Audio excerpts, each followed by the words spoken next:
Isang buhay na inialay, isang pusong pinagtaksilan. Akala ko, ang pagbibigay ng bahagi ng aking laman ay sapat na upang manatili ang pag-ibig ni Leandro.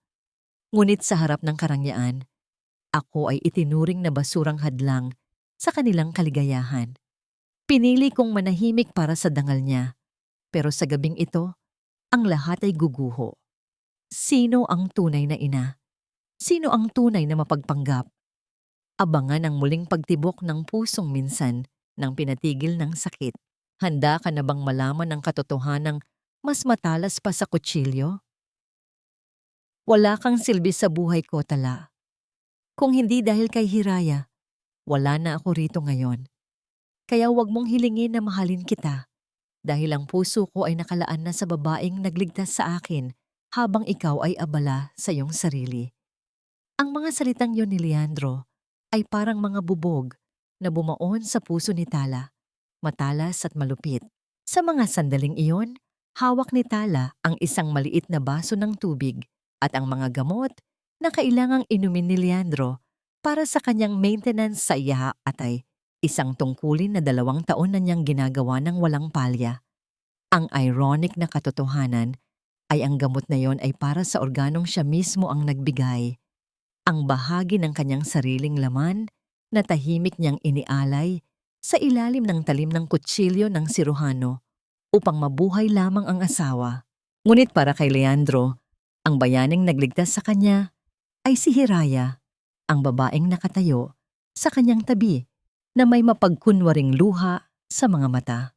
Naramdaman ni Tala ang panlalamig ng kanyang mga daliri. Ang basong hawak niya ay nagsimulang manginig. Hindi dahil sa bigat nito, kundi dahil sa bigat ng kawalang katarungan na dumadagan sa kanyang dibdib. Isang matinding kurot ang naramdaman niya sa kanyang tagiliran. Sa mismong bahagi kung saan naroon ang mahabang peklat ng operasyon, isang marka ng pag-ibig na ngayon ay naging marka ng kanyang pagkamartir. Tila nanunuot ang lamig ng aircon sa loob ng malawak na penthouse ng mga arandiya, tagos hanggang sa kanyang mga buto. Habang ang anino ng kanyang biyenang si Doña Perpetua ay dahan-dahang lumalapit mula sa likuran. Narinig mo ang asawa mo, Tala. Wika ni Doña Perpetua sa tono na tila nagmumula sa kailaliman ng isang madilim na hukay. Huwag mong ipagsiksikan ang sarili mo sa isang pusong may nagmamay-ari na. Maging pasalamat ka na lang na hinahayaan ka pa naming manatili rito para pagsilbihan ng apo ko. Hindi nakasagot si Tala. Ang kanyang lalamunan ay tila binarahan ng isang malaking bato. Gusto niyang sumigaw, gusto niyang ipakita ang peklat sa kanyang tagiliran at isampal sa kanila ang katotohanan.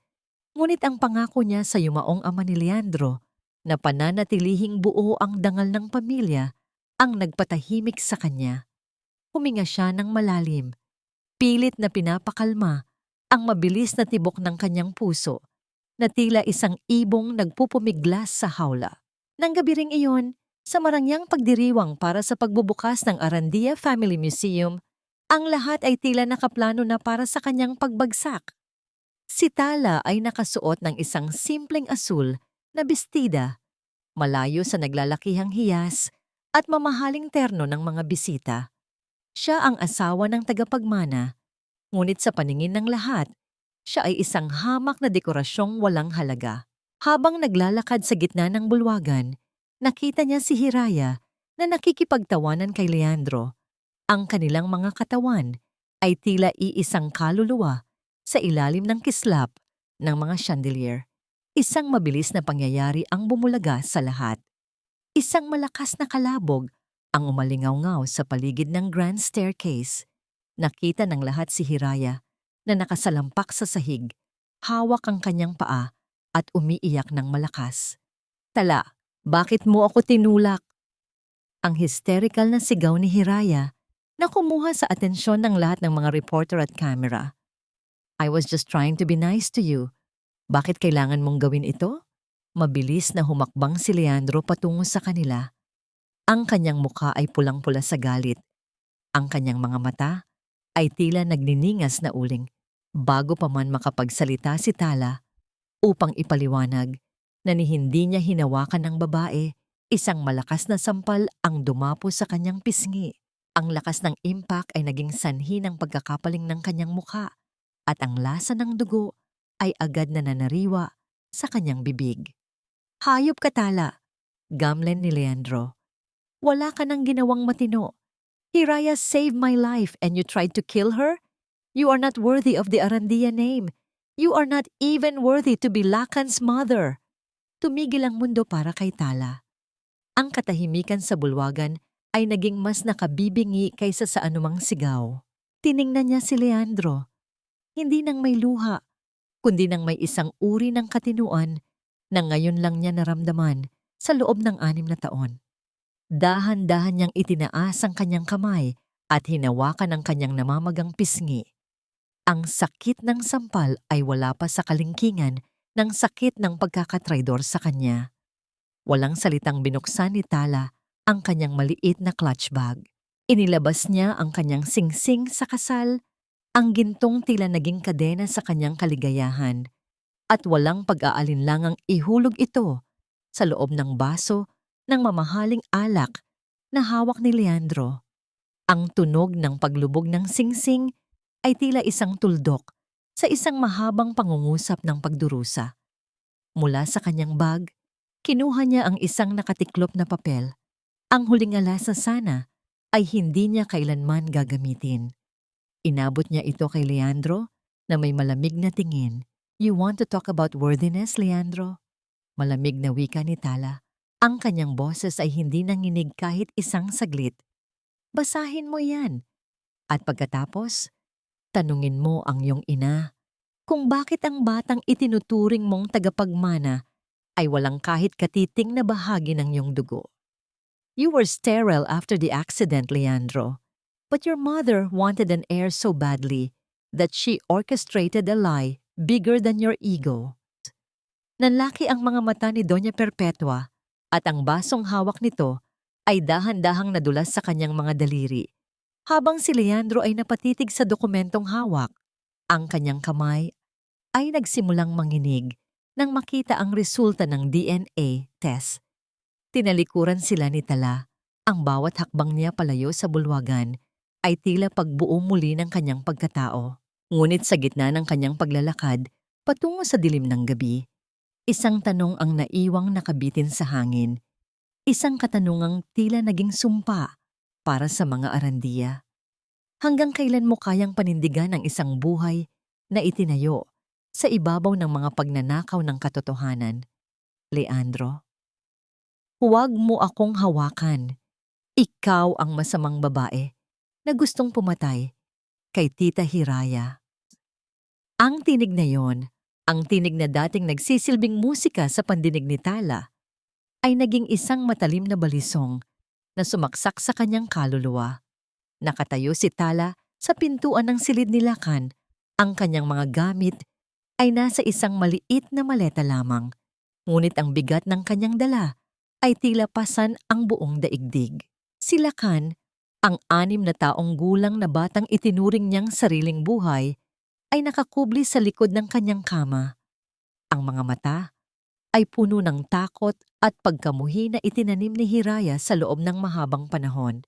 Gustong humakbang ni Tala, gustong yakapin ng bata, at sabihing lahat ng naririnig nito ay kasinungalingan, ngunit nanigas ang kanyang mga paa.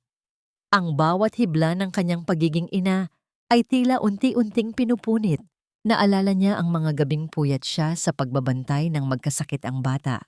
Ang mga panalangin inialay niya para sa kalusugan nito.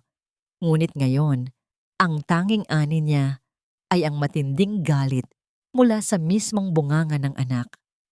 Lakan, anak, makinig ka kay mama. Pabulong na wika ni Tala. Ang kanyang boses ay nanginginig sa ilalim ng bigat ng bawat hikbi na pilit niyang pinipigilan. Hindi kita mama, sabi ni Lola. Nakuha mo lang ako sa kung saan para lokohin si Papa. Umalis ka na. Muling sigaw ng bata. Sabay hagis ng isang maliit na laruang kotseng gawa sa plastik. Ang laruan ay tumama sa balikat ni Tala bago ito bumagsak sa sahig ng walang ingay. Ngunit ang tunog ng pagkabasag ng kanyang puso ay mas malakas pa sa anumang material na bagay. Doon niya naintindihan, hindi lang ang kanyang asawa ang ninakaw sa kanya, kundi pati na rin ang pag-ibig ng kanyang anak. Ang laso ni Doña Perpetua at Hiraya ay tuluyan ng kumalat sa sistemang pamilyang ito at wala ng puwang para sa isang katotohanang masakit tanggapin. Dahan-dahang isinara ni Tala ang pinto. Sa bawat pag-ikot ng seradura, tila tinatapos na rin niya ang isang kabanata ng kanyang buhay na puno ng pagdurusa. Habang naglalakad siya sa mahabang pasilyo ng mansyon ng mga arandiya, ang bawat larawan sa dingding ay tila humuhusga sa kanya. Ang katahimikan ng bahay ay kasing lamig ng sementeryo. Sa ibaba, sa madilim na bahagi ng kusina, naghihintay ang matandang si Lolo Ben, ang hardinero na nakakita sa lahat ng sakripisyo ni Tala. Ang kanyang mga kamay na magaspang at puno ng kalyo ay nanginginig habang iniuabot ang isang maliit na balot ng tela kay Tala. "Hija, kunin mo ito," bulong ng matanda. Ang mga mata ay naniningkit sa lungkot. Hindi ito kalakihan, pero sapat na ito para makapagsimula ka. Nakita ko ang lahat, Tala. Ang langit ang bahalang magbayad sa kanila. Naramdaman ni Tala ang pag-init ng kanyang mga mata. Sa gitna ng karangyaan at kapangyarihan ng mga arandiya, ang tanging tunay na malasakit na natanggap niya ay mula sa isang taong itinuturing nilang alipin. Hinawakan niya ang kamay ni Lolo Ben, isang tahimik na pasasalamat na higit pa sa anumang salita.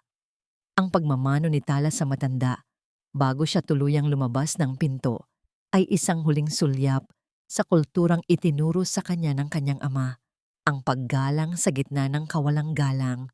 Sa labas, ang langit ay tila nakikiramay. Ang bawat patak ng ulan na tumatama sa balat ni Tala ay tila naghuhugas sa mantsa ng 6 na taong pagkaalipin sa pag-ibig na walang halaga. Habang hinihila niya ang kanyang maleta sa mahabang kalsada ng Forbes Park, ang bawat hakbang ay tila pagpunit sa kanyang sariling laman. Ang lamig ng gabi ay nanunuot sa kanyang manipis na damit.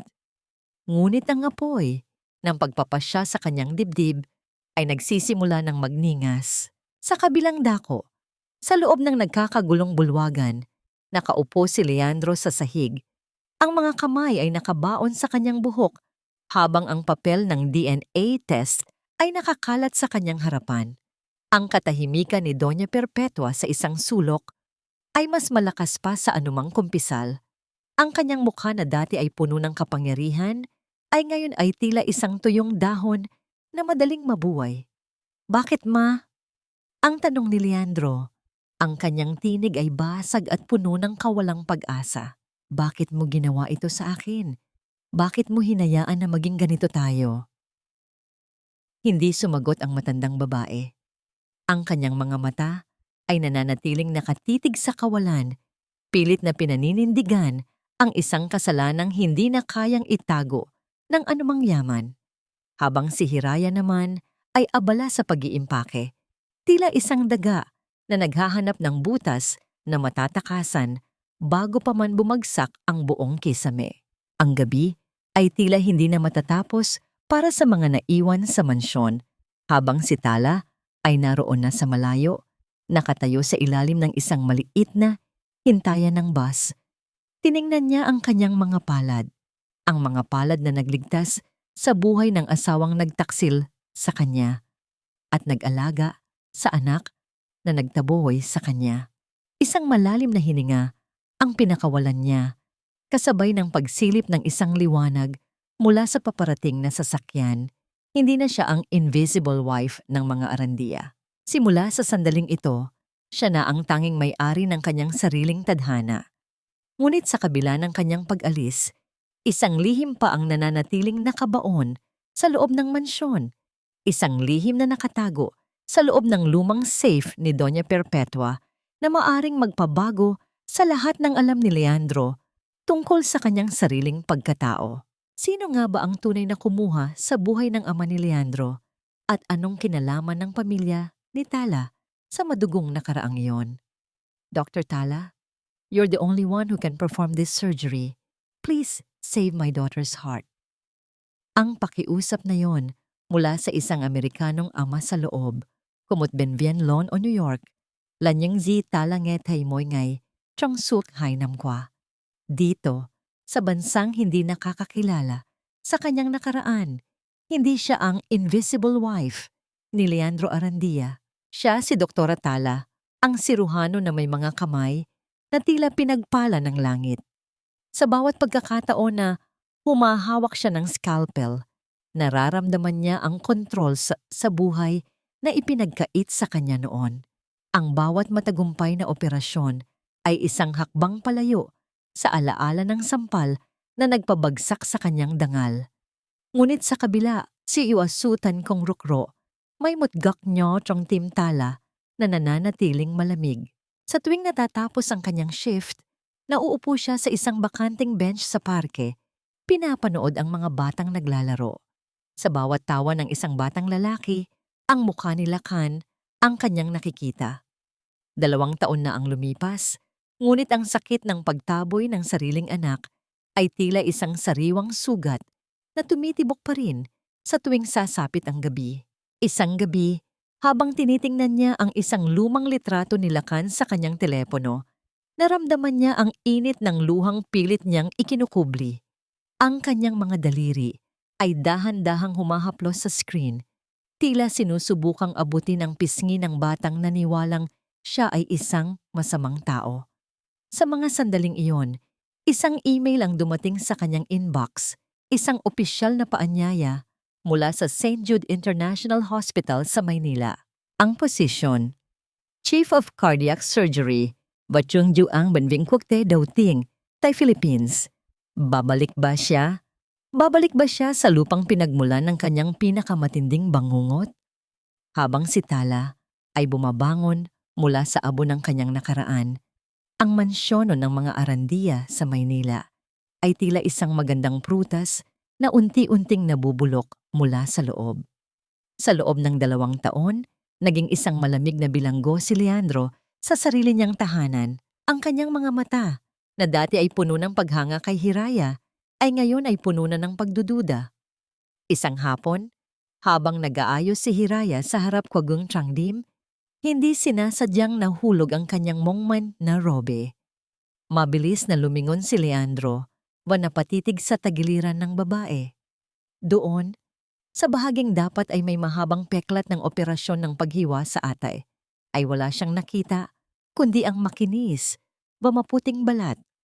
Walang bakas ng tahi, walang marka ng sakripisyo. Hiraya, nasaan ang peklat mo? Ang tanong ni Leandro, ang kanyang boses ay tila isang bulong na nagdadala, kuwamot konbaw saptoy. Mabilis na nagtakip si Hiraya, ang kanyang mukha ay biglang namutla. Ano? Leandro, dinala ako ni Doña Perpetua sa isang sikat na dermatologist sa abroad. Diba? I had laser treatments. Ayaw ko kasing makakita ka ng pangit na marka sa katawan ko. Tumalikod si Leandro, ang kanyang kamao ay mahigpit na nakakuyom. Ang bawat paliwanag ni Hiraya ay tila isang sirang plaka na hindi na niya pinaniniwalaan. Naalala niya ang peklat na nakita niya sa tagiliran ni Tala noong gabing iyon. Isang tunay, malalim, nangingitim na marka ng tunay na pag-ibig. Ang baoto ng hoyhan, ba't daw tang fatamhongan? Hindi rin naging madali ang buhay para kay Lakan. Sa ilalim ko sunung chiukwamo ko Hiraya, Doña Perpetua, ang bata ay naging sutil, palaging naghahanap ng atensyon sa pamamagitan ko sufafak. Ngunit sa likod ko niyang mong dochoy dakting, Lakan ay madalas na nakikitang nakatitig sa bakanting upuan sa hapagkainan. Ang upuang dating inuupuan ng isang babaeng nagluluto ng kanyang paboritong pagkain, kumakanta sa kanya hanggang sa makatulog. Lola, kailan ba babalik ang babaeng iyon? Minsan ay naitanong ni Lakan kay Doña Perpetua. Sinong babae anak? Iritableng tugon ng matanda. Yung nagbigay sa akin ng kotseng plastic. Yung lagi ninyong sinasabing masama. Bakit? Bakit parang miss ko na siya? Ang tanong ng bata ay tila isang sampal sa mukha ni Doña Perpetua. Sa loob ng 2 taon, ginawa niya ang lahat upang burahin ang anino ni Tala. Ngunit ang kaluluwa ng isang ina ay hindi basta-basta nabubura. Kuat tienbak. Basudoy-tra. 1 linggo pagkatapos nito, isang balita ang yumanig sa Joy Tunglu ng Manila. Một nữ bác sĩ phẫu thuật tim lùng đan từ Mỹ sẽ trở về để dẫn dắt dự án y khoa lớn nhất quốc gia. Sa lahat của các mặt báo, ang pangalang Dr. Tala Valentin ay nakasulat ng malalaki. Wala na ang apelyidong Arandia.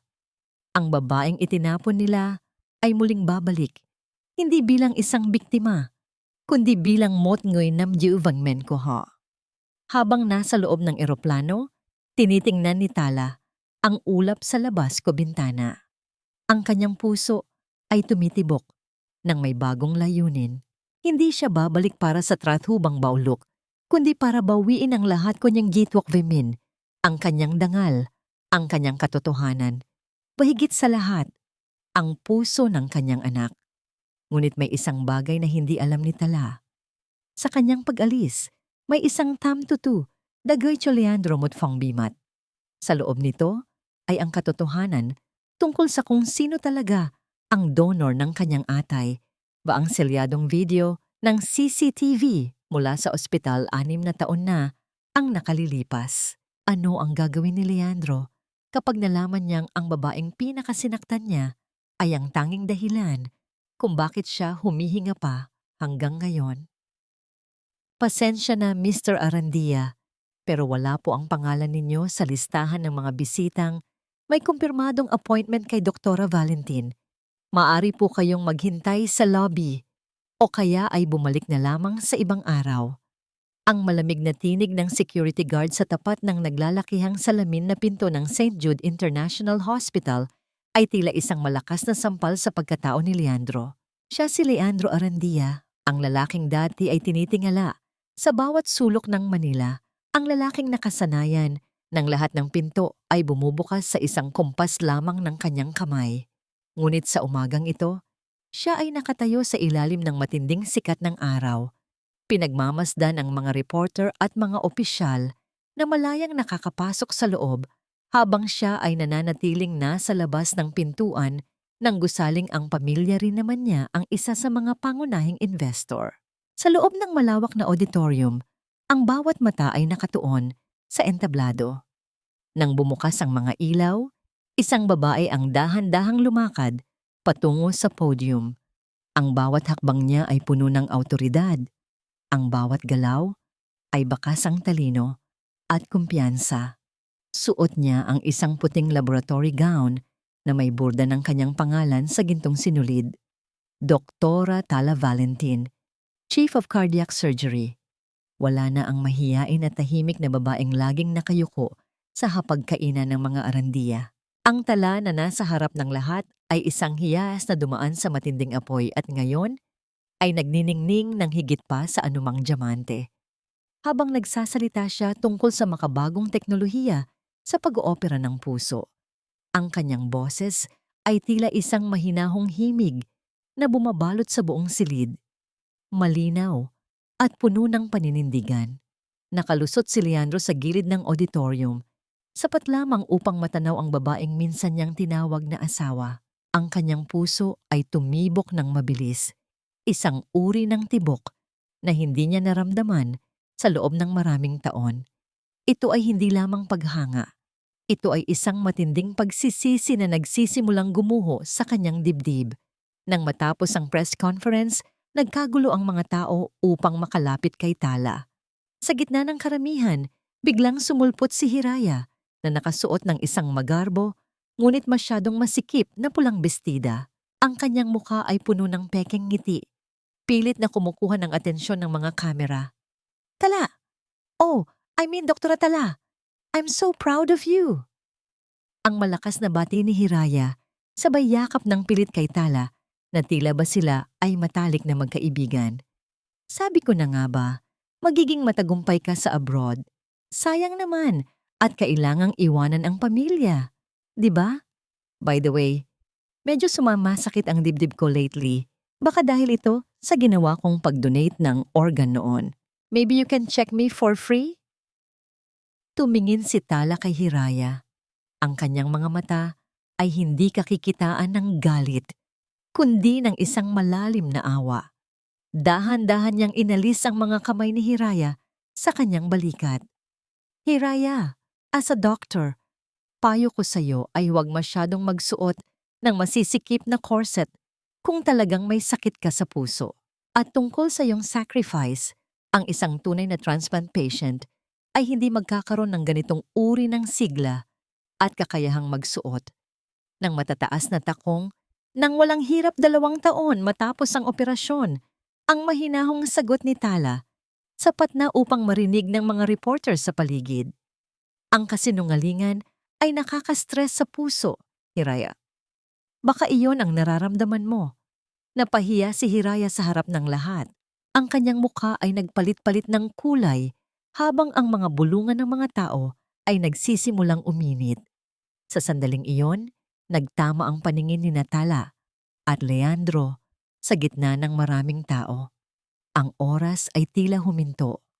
Walang galit sa mga mata ni Tala. Wala ring puot. Tanging isang malawak na distansya na tila hindi na kailanman matatawid pa ni Leandro. Dumaan si Tala sa tabi ni Leandro upang lumabas ng bulwagan. Sa bawat paghakbang niya, ang bango ng kanyang mamahaling pabango, isang amoy ng tagumpay at kalayaan, ay humahalimuyak sa paligid. Wala na ang amoy ng bawang at mantika na dati ay laging nakadikit sa kanyang mga damit noong siya pa ang tagapagluto sa mansyon. Ang bawat hibla ng kanyang buhok na tumatama sa hangin ay tila nagsasabing siya ay hindi na kailanman muling magpapaalipin. Naiwang nakatayo si Leandro, tila isang rebultong nawalan ng buhay. Ang kanyang kamay ay dahan-dahang itinaas, tila gustong abutin ang dulo ng gown ni Tala, ngunit huli na ang lahat. Sa kabilang dako, habang naglalakad si Hiraya patungo sa kanyang sasakyan sa parking lot, biglang tumunog ang kanyang telepono. Isang unregistered number ang rumehistro sa screen. "Hello?" Ang iritableng sagot ni Hiraya.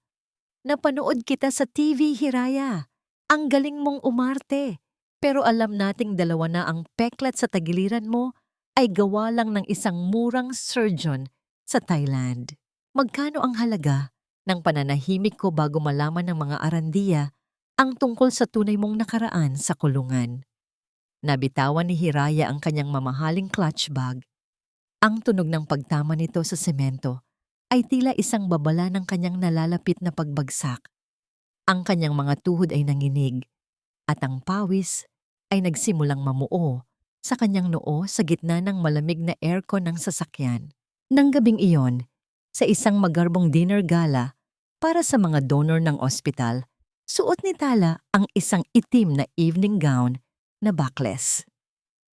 Habang siya ay nakatalikod at nakikipag-usap sa mga banyagang doktor, dahan-dahang lumapit si Leandro mula sa kanyang likuran. Sa ilalim ng liwanag ng naglalakihang chandelier, nakita ni Leandro ang hindi dapat makita ng lahat, isang mahaba, kulay byoleta, at tunay na peklat na bumabagtas sa tagiliran ni Tala. Isang peklat na sumisigaw ng katotohanang 6 na taon na niyang pilit na kinakalimutan. Ang baso ng champagne sa kamay ni Leandro ay dahan-dahang nadulas at bumagsak sa sahig. Ang tunog ng pagkabasag ng kristal ay umalingaw-ngaw sa buong silid, kasabay ng pagkabasag ng huling piraso ng kanyang pagkatao. Sino ang taong tumatawag kay Hiraya at hanggang kailan kayang panindigan ni Tala ang pananahimik ngayong alam na ni Leandro ang lahat? "Walang hiya ka, Leandro. Ako ang nagpalaki sa'yo. Ako ang nagligtas sa dangal ng mga arandiya. Bakit mo ako tinitingnan ng ganyan?"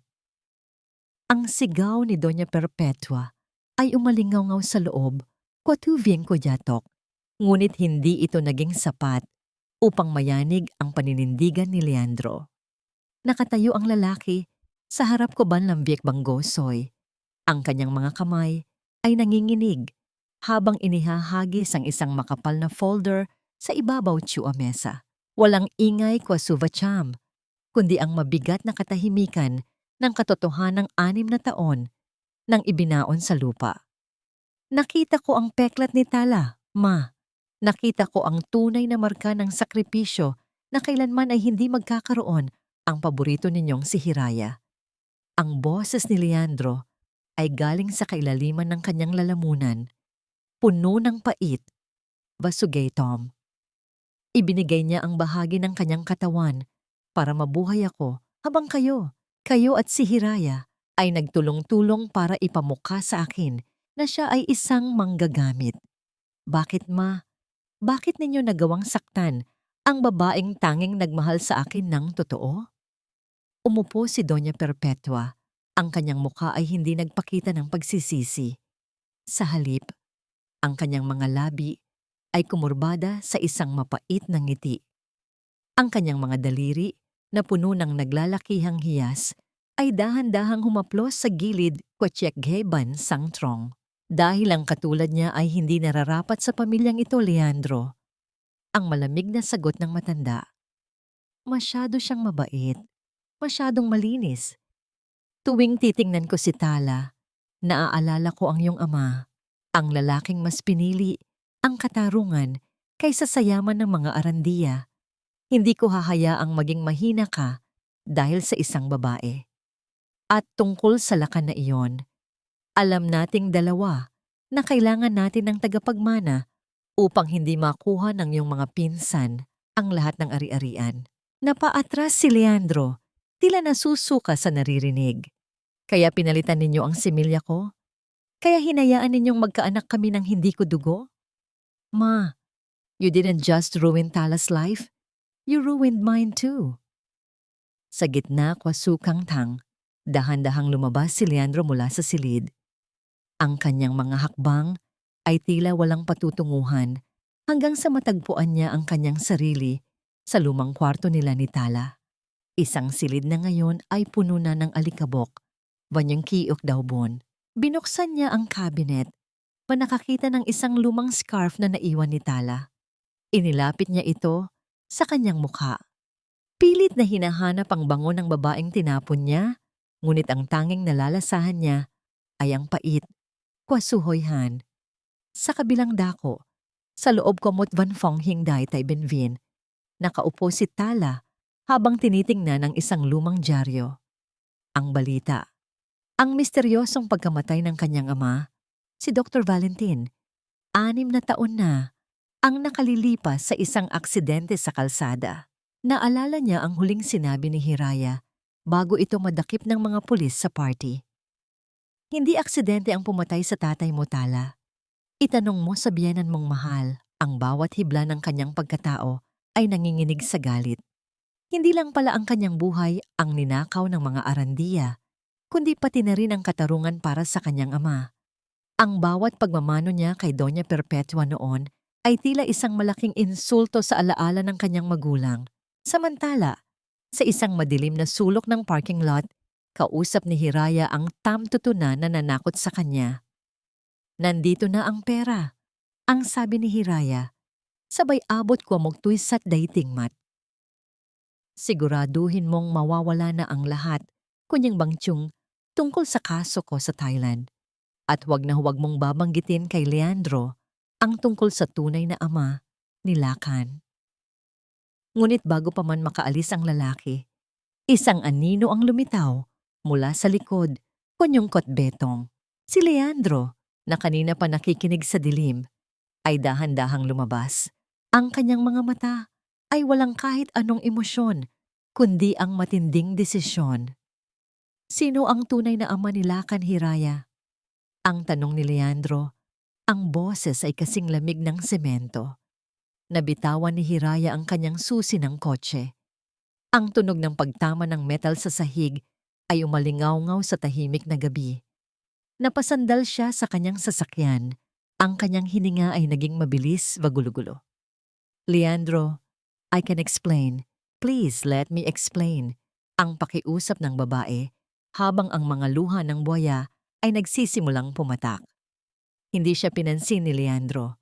Sa halip, kinuha ng lalaki ang folder mula sa kamay ng tamtutu. Habang binabasa niya ang mga pangalan batong Tin Chongdo, ang kanyang mukha ay unti-unting naging isang maskara ng kinhuang. Ang tunay na ama ni Lakan ay hindi lang isang estranghero mula sa sperm bank. Siya ay ang lalaking matagal ng kaaway ng pamilya Arandia, ang lalaking pilit na sumisira sa kanilang negosyo. Naramdaman ni Leandro ang pag-ikot ng paligid. Ang bawat kasinungalingan ay tila isang malaking lansong, dangyan chim ansong dai kwa sutwit vang. Sa kabilang dako ng lungsod, nakatanggap si Tala ng isang mensahe sa kanyang computer. Isang selyadong video mula sa CCTV hospital, 6 na taon na ang nakalilipas. Nang pindutin niya ang play, nakita niya ang isang pamilyar na anino na pumasok sa storage room ng mga gamot bago ang operasyon ng kanyang ama. Ang aninong yon ay walang iba kundi si Doña Perpetua. Ang katotohanan ay mas matalas pa sa scalpel na hawak ni Tala araw-araw. Hindi lang pala pagnanakaw ng buhay ang ginawa ng mga Arandia. Sila ay mga mamamatay tao na nagsuot ng maskara ng karangalan. Paano haharapin ni Tala si Leandro ngayong alam na niyang ang pamilya nito ang pumatay sa kanyang ama? At ano ang gagawin ni Leandro kapag nalaman niyang ang batang itinuturing niyang anak ay dugo ng kanyang pinakamatinding kaaway? Huwag mong dungisan ang dangal ng pamilyang ito sa pamamagitan ng iyong mga kasinungalingan, Tala. Isang hamak na manggagamot ka lang na bumalik para maghasik ng gulo. Ang boses ni Doña Perpetua ay nanginginig sa galit. Ang kanyang mga daliri ay mahigpit na nakahawak sa kanyang tungkod habang nakatayo sa gitna ng malawak na ballroom ng Manila Hotel. Gabi iyon ng Grand Charity Gala para sa St. Jude International Hospital. Ang lahat ng mga tanyag na tao sa bansa ay naroroon, nakasuot ng kanilang mga mamahaling terno at hiyas, habang ang mga kamera ng press ay hindi tumitigil sa pag-flash. Nakatayo si Tala sa entablado, kalmado, at tila isang estatwa ng katarungan. Suot niya ang isang puting terno na kasing puti ng kanyang hangarin, ngunit ang kanyang mga mata ay kasing talas ng kidlat. Hindi niya pinansin ang sigaw ng matanda. Sa halip lumingon siya sa projector screen sa kanyang likuran. Ang dangal ay hindi ibinibigay, Doña Perpetua. Ito ay pinaghihirapan at ang pamilya ninyo ay matagal na itong naubos. Ang boses ni Tala ay malumanay, ngunit tumatagos sa bawat sulok ng silid. Ito ang medical record mula sa Thailand na nagpapatunay na si Hiraya ay nagpa-plastic surgery lamang upang gayahin ang aking peklat. At ito naman ang bank statement na nagpapakita ng bilyon-bilyong piso na ninakaw niya mula sa Arandia Foundation. Isang malakas na bulungan ang sumabog sa loob ng ballroom. Ang bawat mata ay nabaling kay Hiraya na nooy nakatayo sa gilid, suot ang isang mamahaling gintong gown. Ang kanyang mukha na dati ay puno ng yabang ay ngayon ay tila isang tuyong papel na dahan-dahang nalalamot. Hindi totoo yan. Inimbento lang ni Tala ang lahat ng yan dahil selos siya sa akin. Ang hysterical na sigaw ni Hiraya habang pilit na lumalapit sa entablado. Leandro, huwag kang maniniwala sa kanya. Mahal kita. Ginawa ko ang lahat para sa'yo. Lumapit si Hiraya kay Tala. Ang kanyang muka ay punong-puno ng puot. Itinaas niya ang kanyang kamay, handang ibigay ang isang malakas na sampal na magpapatahimik sa doktora sa harap ng lahat.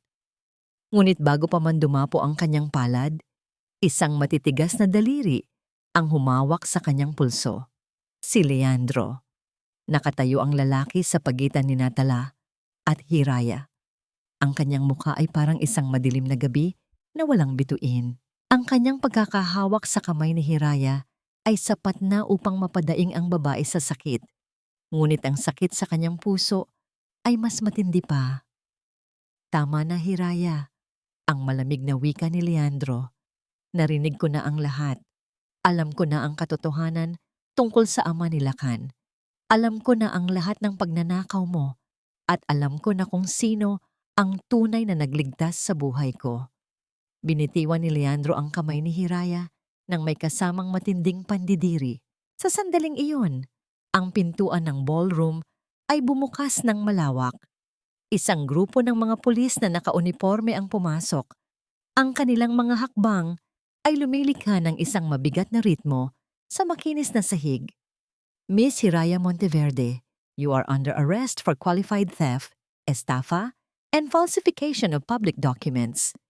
Ang mariing deklara ng opisyal, ang bawat flash ng kamera ay tila isang mabilis na kidlat na humuhuli sa kahihiyan ni Hiraya. Habang pinapantayan ng posas ang kanyang mga kamay, ang kanyang mga sigaw ng pagprotesta ay naging isang kaawa-awang hikbi. Tumingin siya kay Doña Perpetua, humihingi ng tulong, ngunit ang matanda ay tinalikuran siya, pilit na isinasalba ang sarili niyang imahe. Ang selyo ng kasinungalingan ay laging nabubuksan, Hiraya. Ang huling salita ni Tala habang pinapanood ang paghila ng mga pulis sa babaeng sumira sa kanyang buhay. Ngunit ang gabi ay hindi pa tapos. Si Doña Perpetua, habang nakatayo sa gitna ng kahihiyang idinulot ng kanyang sariling mga plano, ay biglang nakaramdam ng matinding pananakit sa kanyang ulo. Ang kanyang tungkod ay dahan-dahang nadulas mula sa kanyang mga kamay at tumama sa sahig ng walang ingay. Ang kanyang mga labi ay kumibot at ang kalahati ng kanyang mukha ay biglang nawalan ng buhay.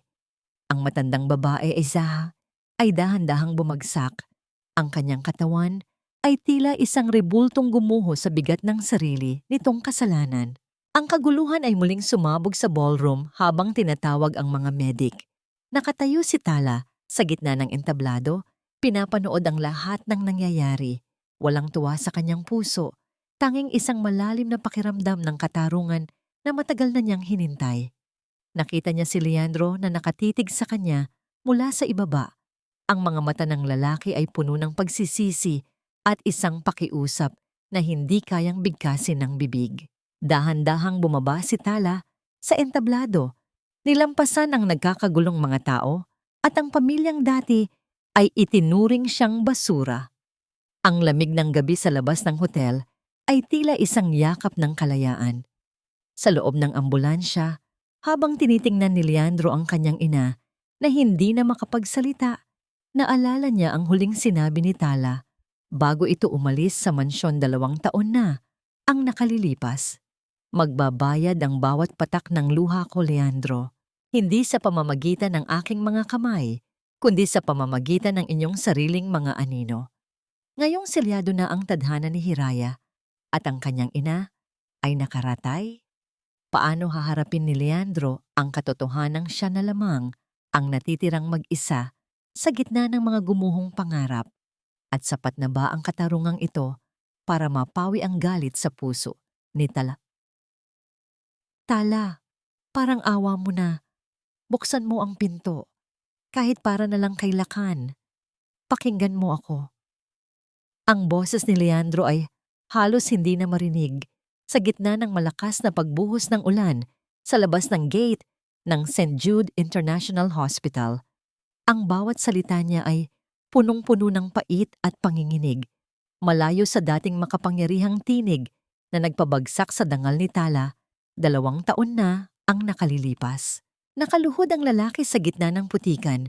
Ang kanyang mamahaling Amerikana ay basang-basa at dumidikit sa kanyang katawan, habang ang kanyang mga luha ay sumasabay sa agos ng tubig ulan na dumadaloy sa kanyang mukha. Sa loob ng kanyang opisina, sa 2 palapag, nakatayo si Tala sa tapat ng malawak na bintanang salamin. Hawak niya ang isang tasa ng kape, pinapanood ang anino ng lalaking nasa ibaba. Ang bawat patak ng ulan na tumatama sa salamin ay tila mga alaala ng bawat luhang iniyak niya noong siya pa ang nakaluhod sa paanan ni Leandro, nagmamakaawa para sa kaunting atensyon habang ang lalaki ay abala sa pag-aalaga kay Hiraya. Dahan-dahang itinaas ni Tala ang tasa at uminom ng kape. Ang pait nito ay nanuot sa kanyang lalamunan. isang pait na pamilyar, dahil iyon ang eksaktong lasa ng kanyang 6 na taong pagsasama sa mga arandiya. Walang asukal, walang gatas, puro at matapang na hapdi. Huli na ang lahat para sa mga luhang yan, Leandro. Ang bulong ni Tala sa sarili, ang kanyang boses ay malamig at walang bahid ng awa. Ang ulan ay kayang maghugas ng dumi sa kalsada, pero hindi nito kayang burahin ang marka ng sampal na ibinigay mo sa akin sa harap ng maraming tao. Narinig ni Tala ang muling pagsigaw ni Leandro sa ibaba. Binabanggit ang pangalan ni Lakan. Sinasabi ng lalaki na ang bata ay hindi tumitigil sa pag-iyak, na hinahanap nito ang kanyang tunay na ina, na nagsisisi na ang bata sa lahat ng masamang salitang binitawan nito. Naramdaman ni Tala ang isang matinding kurot sa kanyang dibdib. Ang pagiging ina, ang tanging kahinaan na natitira sa kanya, ngunit alam niyang kailangan niyang maging matatag. Kung susuko siya ngayon, muli siyang lalamunin ng sistemang sumira sa kanya. Nanatili siyang nakatitig sa kawalan hanggang sa unti-unting humina ang boses ni Leandro dahil sa pagod at lamig. Ang lalaking dati ay tinitingala bilang hari ng kanyang mundo ay ngayon ay mukha ng isang basang sisiw na nawalan ng tahanan. Dahan-dahang lumapit si Tala sa kanyang mesa at inilapag ang tasa. Sa gitna ng katahimikan ng gabi, biglang yumanig ang kanyang telepono sa ibabaw ng mesa. Ang pag-vibrate nito ay tila isang mabilis na tibok ng pusong kinakabahan. Inisip niya na baka si Leandro muli ang tumatawag, ngunit ang numerong lumitaw ay mula sa paaralan ni Lakan. Nang sagutin niya ang tawag, ang boses ng guro sa kabilang linya ay punong-puno ng takot. Dr. Valentin, pasensya na po sa istorbo, pero gusto lang po naming kumpirmahin kung sinundo niyo na po ba si Lakan. May isang babaeng nagpakilala bilang kamag-anak ninyo ang kumuha sa kanya kanina bago bumuhos ang ulan. Ang mundo ni Tala ay tila biglang huminto sa pag-ikot. Ang tasa ng kape na hawak niya ay dahan-dahang nadulas mula sa kanyang mga daliri at nahulog sa sahig. Ang tunog ng pagkabasag ng porselana ay umalingaw-ngaw sa buong opisina kasabay ng pagtalsik ng itim na likido sa kanyang puting gown. Hindi pa siya nakakasagot nang makatanggap siya ng isang text message mula sa isang hindi kilalang numero. Kung gusto mong makitang muli ang iyong anak, pumunta ka sa lumang abandonadong ospital sa San Jose, mag-isa ka lang. Huwag mong subukang tumawag ng pulis o ng asawa mong walang kwenta kung ayaw mong maging abo ang batang ito. Naramdaman ni Tala ang panlalamig ng kanyang buong katawan. Ang kanyang hininga ay naging mabilis at gulo-gulo. Tumingin siya sa bintana, kay Leandro na nananatili pa ring nakaluhod sa labas. Walang kamalay-malay na ang batang pinagsisihan niyang hindi na alagaan ay nasa bingit na ng panganib. Kinuha ni Tala ang kanyang susi ng kotse ng may nanginginig na mga kamay. Wala siyang panahon para mag-isip. Wala siyang panahon para magalit. Ang tanging nasa isip niya ay ang mukha ni Lakan at ang panganib na dala ng isang babaeng wala nang mawawala pa. Sino ang babaeng kumuha kay Lakan at kakayanin ba ni Tala na iligtas ang kanyang anak nang mag-isa sa gitna ng nagngangalit na bagyo? Diyan ka lang, Tala. Isang hakbang pa at sisiguraduhin kong hindi mo na kailanman mayayakap ang anak mo. Ang boses ni Hiraya ay matinis at puno ng desperasyon, umaalingaw-ngaw sa loob ng madilim at abandonadong pasilyo ng lumang ospital sa San Jose. Hawak niya ang isang maliit na lighter sa kanyang nanginginig na kamay, habang ang kabilang bisig niya ay mahigpit na nakapulupot sa leeg ni Lakan. Ang bata ay nakatali sa isang lumang silya, ang kanyang mga mata ay naniningkit sa takot, at ang kanyang munting bibig ay may busal na tela. Ang paligid ay amoy gasul at lumang alikabok, isang nakakasulasok na timpla ng panganib. Nakatayo si Tala sa dulo ng pasilyo. Ang kanyang mga kamay ay nakataas bilang tanda ng pagsuko. Ang bawat hibla ng kanyang pagiging doktor ay nagsasabi sa kanyang manatiling kalmado. Ngunit ang kanyang puso, bilang isang ina, ay tila sasabog na sa kaba. Ang kanyang puting gown ay marumi na ng putik at ulan. Ang kanyang buhok ay gulo-gulo, malayo sa imahe ng matagumpay na siruhano na nakita ng lahat sa telebisyon. Hiraya, makinig ka. Hindi ito ang solusyon. Ang pakiusap ni Tala. Ang kanyang tinig ay mahinahon ngunit may halong panginginig. Nakuha mo na ang lahat sa akin noon. Huwag mo nang idamay ang bata. Si Lakan ay walang kasalanan sa ating mga pagkakamali. Walang kasalanan? Siya ang dahilan kung bakit ako natalo. Ang bulyaw ni Hiraya. Ang kanyang mga mata ay nanlilisik sa dilim. Dahil sa batang ito, nabisto ang lahat. Nawala ang yaman ko, ang posisyon ko, at higit sa lahat, nawala si Leandro sa akin. Kung hindi ko siya makukuha, walang makakakuha sa kanya. Sa sandaling iyon, isang mabilis na yabag ng mga paa ang narinig mula sa likuran ni Tala. Si Leandro, na lihim na sumunod pala kay Tala, sa gitna ng bagyo, ay biglang lumitaw mula sa anino ng gumuhong pader. Ang kanyang mukha ay puno ng pait at takot. Nang makita ang kalagayan ng anak, "Hiraya, bitawan mo siya." Ang sigaw ni Leandro, ang kanyang boses ay tila isang kulog na yumanig sa lumang gusali. Ako ang may kasalanan, hindi si Tala, hindi si Lakan. Kung may gusto kang saktan, ako na lang. Dahil sa biglaang pagsulpot ni Leandro, lalong nagpanik si Hiraya. Sa kanyang pagkagulat, hindi sinasadyang nabitawan niya ang lighter sa sahig na basang-basa na pala ng gasolina. Isang mabilis na pagliyab ang nangyari. Ang apoy ay tila isang gutom na hayop na mabilis na gumapang sa mga tuyong kahoy at lumang kurtina ng silid. Ang usok ay mabilis na kumalat, maitim at nakakasulasok. Ang bawat hinga ni Tala ay tila may kasamang mga bubog ng apoy. Sa gitna ng kaguluhan, nakita niyang pilit na nagpupumigla si Lakan habang ang mga dila ng apoy ay papalapit na sa kinalalagyan ng bata. "Lakan!" Ang sabay na sigaw ni Natala at Leandro. Hindi nag-atubili si Leandro. Tumakbo siya patungo sa gitna ng nagngangalit na apoy, nilalagpasan ng bawat panganib upang marating ang anak. Nang makalapit siya, mabilis niyang kinalagan ang mga tali ni Lakan. Ngunit bago pa man sila makalabas, isang malakas na paglagutok ng kahoy ang narinig mula sa itaas. Ang malaking bahagi ng kisame na gawa sa mabigat na kahoy at semento ay dahan-dahang gumuho, direkta sa kinalalagyan ni Natala at Lakan.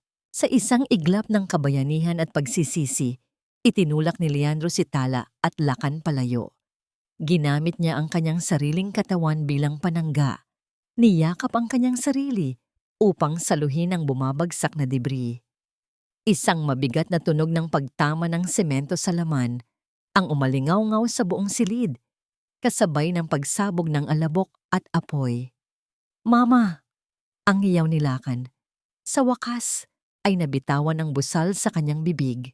Ang tawag na yon, ang tawag na 2 taon nang hinihintay ni Tala, ay tila isang mabisang gamot na nagpatatag sa kanyang kalooban sa gitna ng panganib. Mabilis na gumapang si Tala patungo kay Leandro na ngayon ay nakabaon na ang kalahati ng katawan sa ilalim ng mga gumuhong materyales. Ang apoy ay patuloy na nagngangalit sa paligid nila, ngunit wala nang ibang mahalaga kay Tala kundi ang iligtas ang lalaking. Sa huling sandali ay pinatunayang may natitira pang kabutihan sa kanyang puso. Sa tulong ng mga bumbero na dumating matapos ang ilang minuto, nailabas silang 3 mula sa impyerno ng apoy. Habang nakaratay si Leandro sa stretcher, ang kanyang mukha ay puno ng uling at dugo, ngunit may isang maliit na ngiti sa kanyang mga labi habang nakatingin kay Tala at Lakan na ligtas na magkayakap.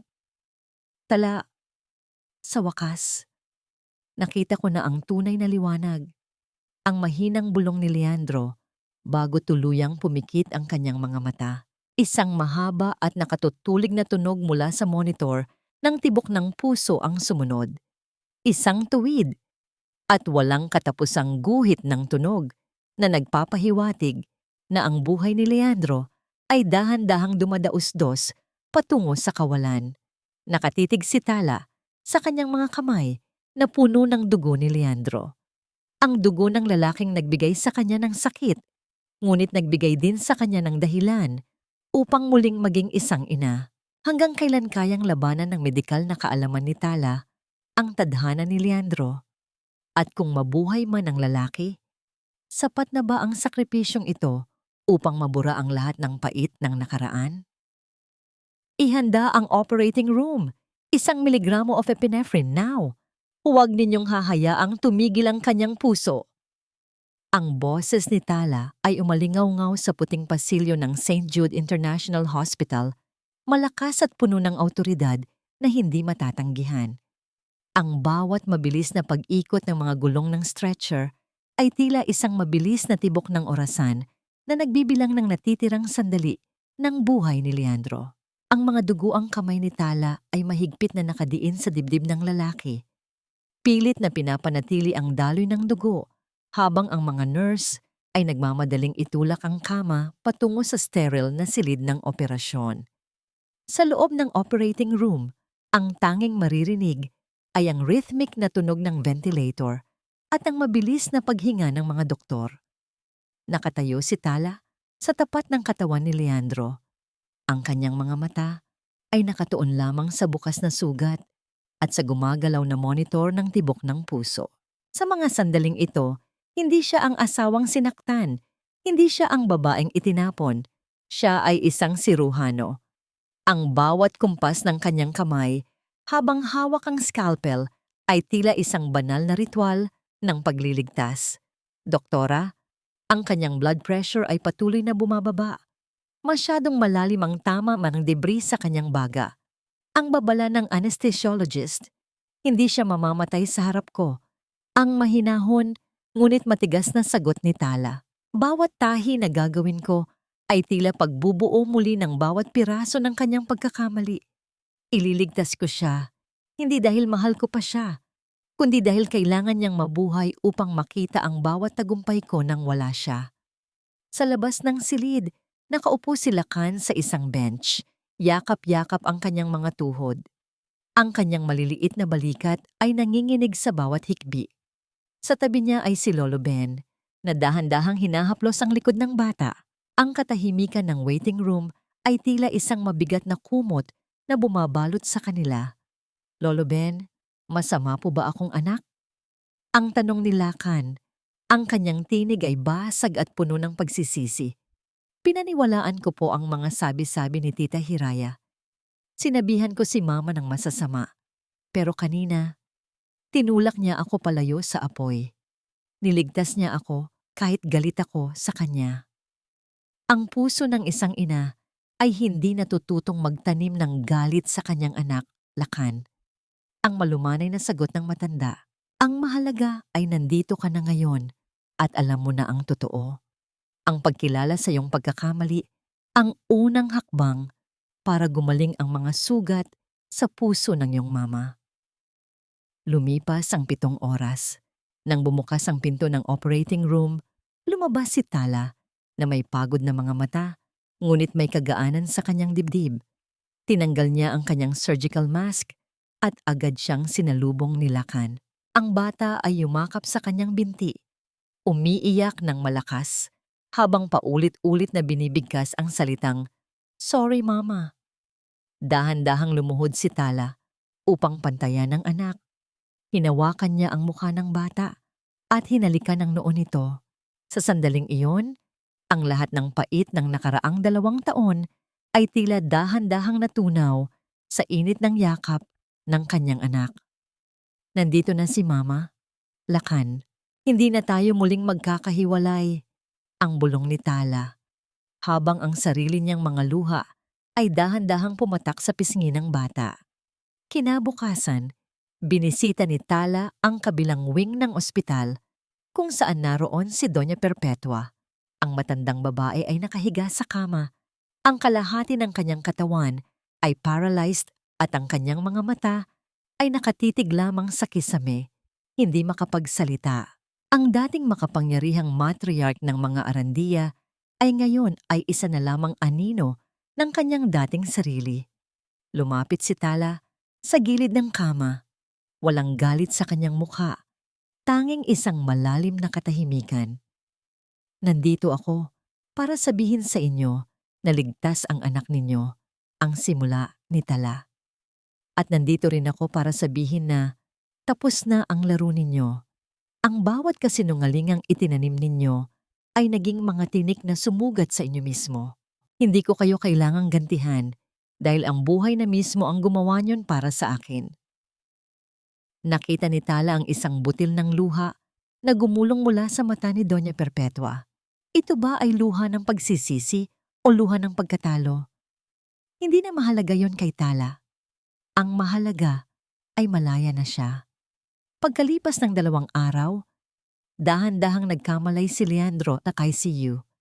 Ang liwanag ng araw na tumatagos sa bintana ay tila masyadong masakit para sa kanyang mga mata. Nang imulat niya ang kanyang paningin, nakita niya si Tala na nagsusulat sa kanyang medical chart sa paanan ng kanyang kama. Tala, ang mahinang tawag ni Leandro, ang kanyang boses ay tila isang kalansing ng tuyong dahon. Lumingon si Tala. Ang kanyang ekspresyon ay propesyonal at walang bahid ng emosyon. Gising ka na. Stable na ang mga vital signs mo. Tatawagin ko ang nurse.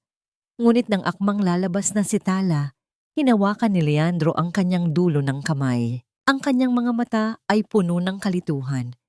Tila may hinahanap na hindi matagpuan. Sino ka? Ang tanong ni Leandro. Ang kanyang noo ay nakakunot sa hirap ng pag-iisip. Bakit? Bakit parang pamilyar ka? Pero hindi ko matandaan ang pangalan mo. Nasaan ang asawa ko? Nasaan si Hiraya? Napatigil si Tala sa may pinto. Ang kanyang puso ay tumibok ng mabilis, hindi dahil sa kilig, kundi dahil sa irony ng tadhana. Ang lalaking sumira sa kanyang buhay ay nakalimutan ang lahat. Ang kanyang sakripisyo, ang kanyang pangalan, at pati na rin ang kasamaang ginawa ni Hiraya.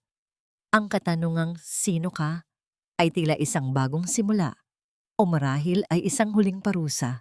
Paano itutuloy ni Tala ang kanyang buhay ngayong ang lalaking nais niyang makakita ng kanyang tagumpay ay hindi na siya matandaan?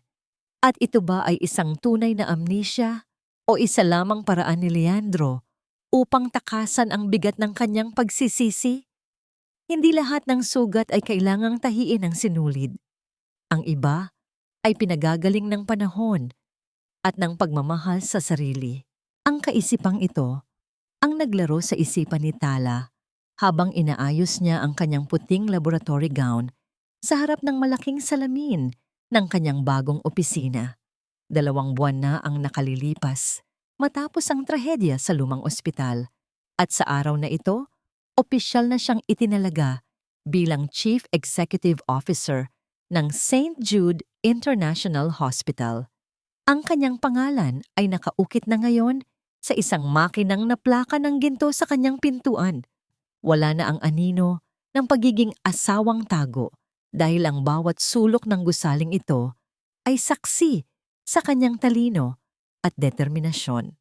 Sa labas ng kanyang bintana, ang tanawin ng lungsod ng Maynila ay tila isang malawak na dagat ng mga posibilidad. Ang bawat gusali at kalsada ay paalala na sa kabila ng dumi at gulo, may kagandahang sumisibol. Sa loob ng rehabilitation wing, dahan-dahang naglalakad si Leandro gamit ang kanyang saklay. Ang bawat hakbang niya ay puno ng hirap, ngunit may kasama itong paninindigan. Nang lapitan siya ng kanyang espesyalistang doktor para sa isang regular na check-up, huminto si Leandro at lumingon sa pintuan upang matiyak na walang ibang nakikinig. Doc, kumusta ang progress ko? Ang tanong ni Leandro. Ang kanyang boses ay malinaw at walang bahid ng kalituhan ng isang taong may amnesia. Maganda ang iyong recovery, Mr. Arandia. Pero nagtataka ako. Bakit hanggang ngayon ay hindi mo pa rin sinasabi kay Dr. Tala na naaalala mo na ang lahat. Bakit ka pa rin nagpapanggap na hindi siya kilala? Huminga ng malalim si Leandro. Ang kanyang mga mata ay napuno ng isang malalim na lungkot na tila hindi na matatapos. Dahil ang pagpanggap na ito, ang huling regalo ko sa kanya, Doc. Kapag naaalala ko siya, naaalala rin niya ang lahat ng sakit na idinulot ko. Kung kakaliimutan ko ang nakaraan, binibigyan ko siya ng pagkakataon na mabuhay nang wala ang bigat ng aking mga pagkakamali. Mas gusto ko nang maging estranghero sa kanyang paningin kaysa maging halimaw na sumira sa kanyang puso. Sa labas ng ospital, masayang naglalaro si Lakan sa garden kasama si Lolo Ben. Ang bata ay muling naging masayahin, malayo sa batang mapang-api noon. Ang bawat tawa ni Lakan ay tila isang himig ng pag-asa na bumabalot sa puso ni Tala tuwing naririnig niya ito mula sa kanyang balkonahe. Ang pag-aaral ni Lakan ay naging maayos at sa ilalim ng gabay ni Tala, natutunan ng bata ang tunay na kahulugan ng kabutihan at katarungan. Isang hapon, nakatanggap si Tala ng balita tungkol sa hatol ng korte kay Hiraya. Ang babaeng nagnakaw ng kanyang pagkatao ay mabulok sa bilangguan sa loob ng maraming taon dahil sa dami ng kasong isinampalaban dito. Habang si Doña Perpetua naman ay nananatiling nakaratay, tahimik na pinagsisisihan ang mga desisyong humantong sa pagkasira ng kanyang pamilya. Para kay Tala, sapat na ang katarungang ito. Hindi niya kailangang maging malupit upang maghiganti. Ang makita ang kanyang sariling tagumpay habang ang mga kaaway niya ay nalulunod sa sarili nilang putik, ay sapat na. Bago matapos ang araw, umakyat si Tala sa rooftop ng ospital. Ang hangin ng gabi ay humahampas sa kanyang mukha, malamig at presko. Doon, naramdaman niya ang tunay na kalayaan. Tiningnan niya ang kanyang mga palad, ang mga kamay na nagligtas ng buhay, ang mga kamay na muling bumuo ng kanyang sariling mundo. Ang ganda ng gabi, hindi ba? Ang isang tinig mula sa kanyang likuran. Lumingon si Tala at nakita si Leandro na nakatayo sa dulo ng rooftop, nakasandal sa kanyang saklay. Ang kanilang mga mata ay nagtagpo, ngunit sa pagkakataong ito, wala ng tensyon. May isang uri ng paggalang at distansya na namamagitan sa kanila. Oo, Leandro, napakaganda. Ang mahinahong sagot ni Tala. Paano ang pakiramdam mo? Maayos na ako, doktora. Ang sagot ni Leandro. Pilit na itinatago ang katotohanang bawat bahagi ng kanyang kaluluwa ay sumisigaw ng pagsisisi. Salamat sa pagliligtas sa akin. Salamat sa lahat. Bahagi iyon ng tungkulin ko. Ang maikling tugon ni Tala. May balita ako sa iyo. Wika ni Leandro habang iniuabot ang isang sobre. Napirmahan ko na ang lahat ng papeles para sa paglilipat ng lahat ng ari-arian ng mga arandiya sa pangalan ni Lakan sa ilalim ng iyong pangangalaga. At napirmahan ko na rin ang annulment papers. Malaya ka na, Tala. Tunay na malaya. Napatigil si Tala. Ang bigat na matagal na niyang dinadala ay tila biglang naglaho sa isang iglap. Kinuha niya ang sobre, ang kanyang mga daliri ay bahagyang dumapo sa kamay ni Leandro. Sa sandaling iyon, naramdaman ni Leandro ang pagnanais na yakapin ng babae at humingi ng tawad ng 1,000 beses, ngunit pinigilan niya ang sarili. Ang kanyang pag-alis ang huling hakbang ng kanyang pagsisisi. Nang gabing iyon, habang nag-iimpake si Tala para sa isang mahalagang medical conference sa Switzerland, nakita niya ang kanyang lumang pasaporte. Hinawakan niya ito ng mahigpit, ngunit sa pagkakataong ito hindi na siya aalis para tumakas. Aalis siya dahil ang buong mundo ay naghihintay na sa kanyang galing. Isang huling sulyap ang ibinigay ni Tala sa kanyang kwarto bago niya pinatay ang ilaw. Ang bawat anino ay naglaho, pinalitan ng isang bagong liwanag na nagmumula sa kanyang sariling determinasyon. Ngunit bago pa man siya makalabas ng pinto, isang liham ang nakita niya sa ilalim ng pintuan. Ang sulat kamay ay pamilyar, kay Leandro. Tala, alam kong hindi mo ako mapapatawad at hindi ko rin hinihiling iyon. Ngunit gusto kong malaman mo na sa bawat tibok ng pusong ibinigay mo sa akin, ikaw ang tanging liwanag na hindi ko nakita noon, ngunit gagabayan ako habang buhay. Napangiti si Tala, isang mapait, ngunit matamis na ngiti. Itinabi niya ang liham at tuluyang lumabas. Hawak ang kanyang pasaporte at ang kamay ni Lakan. Handa na siyang harapin ang bukas, saan man siya dalhin ng kanyang mga pangarap. Ito na ba ang huling kabanata ng kanilang kwento? O isang panimula lamang ng isang buhay na mas makinang pa sa anumang bituin? Lumipas ang 5 taon na tila ba isang mabilis na pag-ikot ng mga pahina ng isang makapal na aklat. Sa araw na ito, ang sikat ng araw sa Maynila ay tila may dalang kakaibang liwanag, mas maliwanag at mas mainit. Habang ang simoy ng hangin ay humahalimuyak ng amoy ng mga sariwang bulaklak ng sampagwita. Sa loob ng malawak na plenary hall ng universidad, ang ingay ng mga masasayang usapan at ang tunog ng bawat paghakbang ng mga tao ay nagbibigay ng buhay sa paligid. Nakatayo si Tala sa unang hanay ng mga upuan, suot ang isang eleganteng terno na kulay champagne. Ang bawat hibla ng kanyang buhok ay maayos na nakaayos, at sa kanyang leeg ay nagniningning ang isang simpleng kwintas na may pendant na bituin. Ngunit ang tunay na hiya sa kanyang mukha ay ang nangiting hindi kayang tumbasan ng anumang kayamanan. Ang ngiti ng isang ina na nakamit ang pinakamataas na pangarap para sa kanyang anak. Class valedictorian and summa cum laude, Lakan Valentin Arandia. Ang pag-anunsyo ng boses mula sa speaker na umalingaw-ngaw sa buong bulwagan. Ang tunog ng malakas na palakpakan ay tila isang malakas na alon na dumausdos sa buong silid. Nakita ni Tala ang kanyang anak, na ngayon ay isa ng ganap na binata at nagsisiyasat na doktor, na naglalakad patungo sa entablado. Ang bawat hakbang ni Lakan ay puno ng dangal at tiwala sa sarili. Nang tanggapin nito ang kanyang diploma, lumingon ang binata sa kinalalagyan ni Tala at nagbigay ng isang tapat na saludo, kasabay ng pagbigkas ng mga labi nito ng salitang para sa iyo, ma. Naramdaman ni Tala ang pag-init ng kanyang mga mata, ang bawat sakripisyo, ang bawat luhang pumatak sa gitna ng gabi, at ang bawat hapdi ng kanyang peklat ay tila nagkaroon ng ganap na kabuluhan sa sandaling iyon. Ang pag-ibig na ibinigay niya ay hindi nawalan ng halaga. Ito ay nagbunga sa katauhan ng isang lalaking marunong rumespeto at magmahal sa katotohanan. Pagkatapos ng seremonya, habang naglalakad sila sa hardin ng unibersidad, isang anino ang dahan-dahang lumapit sa kanila. Huminto si Tala nang makita ang isang lalaking nakasuot ng simpleng barong, may hawak na isang pompon ng puting rosas. Si Leandro. Malaki na ang ipinagbago ng hitsura ni Leandro. Ang dating mapagmataas at makapangyarihang negosyante ay ngayon ay may mas mahinahon at mapagpakumbabang aura. Ang kanyang buhok ay may mga bakas na ng puti, at ang kanyang mga mata ay wala na ang dating puot, kundi isang malalim na kapayapaan. Sa loob ng 5 taon, nanirahan si Leandro sa isang probinsya. Nagtatrabaho sa isang non-profit organization na tumutulong sa mga may sakit sa puso.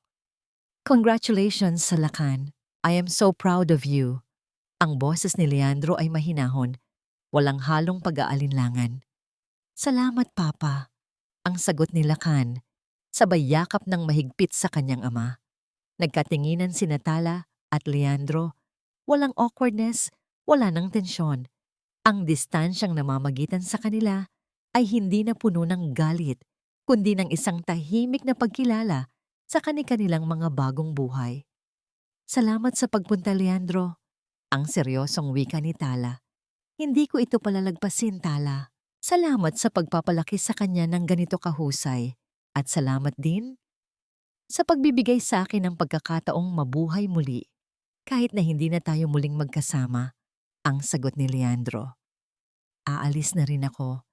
May mission pa kami sa aming outreach program. Isang maikling pagtango ang ibinigay ni Tala. Pinanood nila ni Lakan ang dahan-dahang paglayo ni Leandro.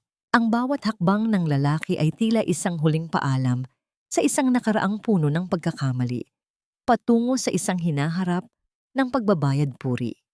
Nang gabing iyon, sa loob ng kanyang tahimik na silid, hinubad ni Tala ang kanyang terno at tiningnan ang kanyang sarili sa salamin. Dahan-dahan niyang hinaplos ang mahabang peklat sa kanyang tagiliran. Noon, itinuturing niya itong marka ng kanyang kahihiyan at pagkamartir. Ngunit ngayon, sa ilalim ng malamlam na ilaw ng kanyang silid, nakita niya ito bilang isang medalya ng karangalan.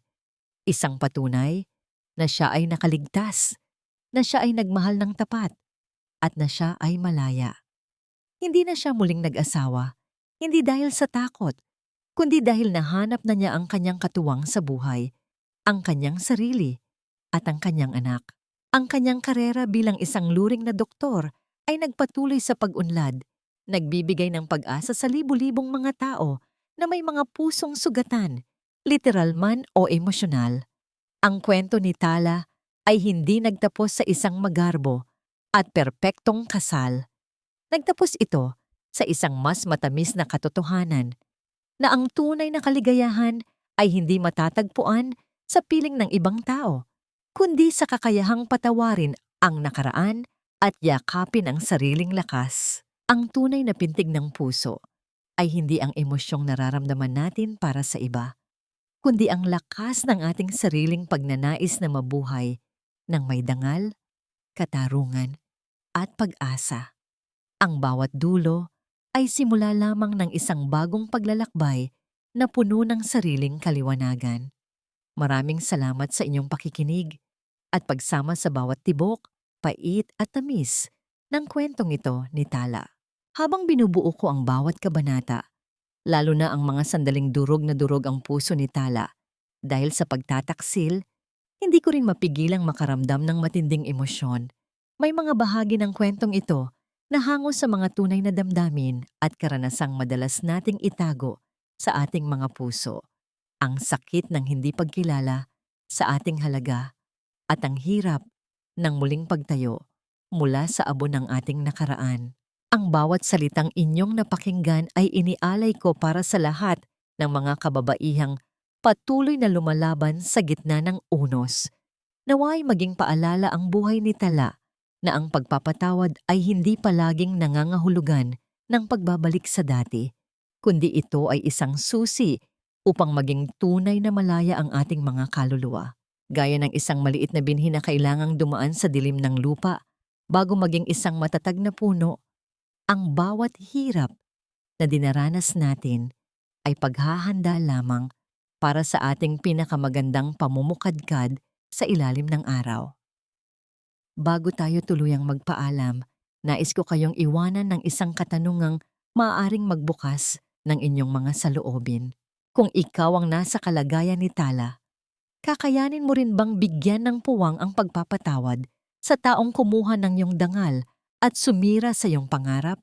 O sapat na sa iyo ang mamuhay ng mag-isa, ngunit puno ng tagumpay at kapayapaan?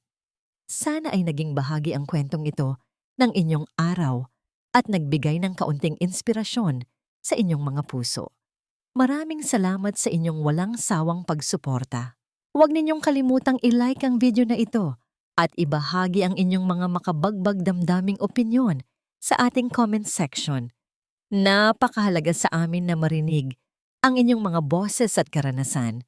Mangyaring i-share rin ang kwentong ito sa inyong mga mahal sa buhay upang maging bahagi rin sila ng ating paglalakbay.